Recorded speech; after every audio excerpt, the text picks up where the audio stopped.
Hello! మిమ్మల్నేనండి. అందరికీ నమస్కారం.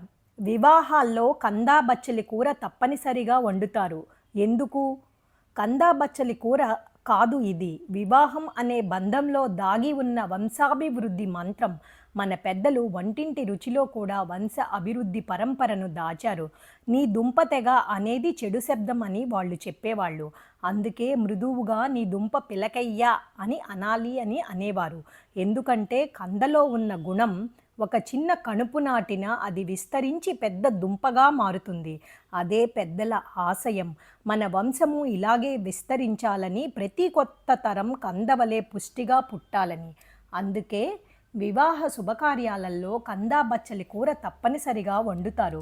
కంద నేలలో పుడుతుంది. బచ్చలి కూర భూమిపై ఆలింగనం చేస్తుంది. ఇరువురు కలిసినప్పుడు వచ్చే ఆ రుచి ఆలుమగల అన్యోన్యతకు ప్రతీక. కందా బచ్చలి కూర అంటే కేవలం వంటకం కాదు, ఒక మంత్రమే అని దానిలో ఉన్న అంతరార్థం.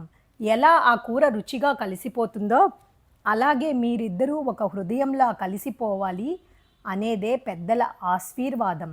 వంటింటి వంటలోనూ పరిమళంలోనూ దాగి ఉంది ఇంతటి సందేశం. ప్రేమగా కలిసిన రెండు గుండెలే జీవితాన్ని పండిస్తాయి. శాస్త్రపరంగా చూసినా కందలో ఉన్న పిండం బలం ఇస్తుంది, బచ్చలిలో ఉన్న ఇనుము ఉత్సాహం ఇస్తుంది. మన పెద్దలు భోజనాన్నే ఆశీర్వాదంగా మార్చిన ఒక మంత్రజ్ఞులు. కంద నేల రుచి, బచ్చలి ప్రేమ తాకిడి, ఇవి కలిసినప్పుడే వంటింటి ఆశీర్వాదం. మీకు నచ్చినట్లయితే లైక్ చేయండి, షేర్ చేయండి, సబ్స్క్రైబ్ చేయండి. మీతో అనురాధ కంచర్ల.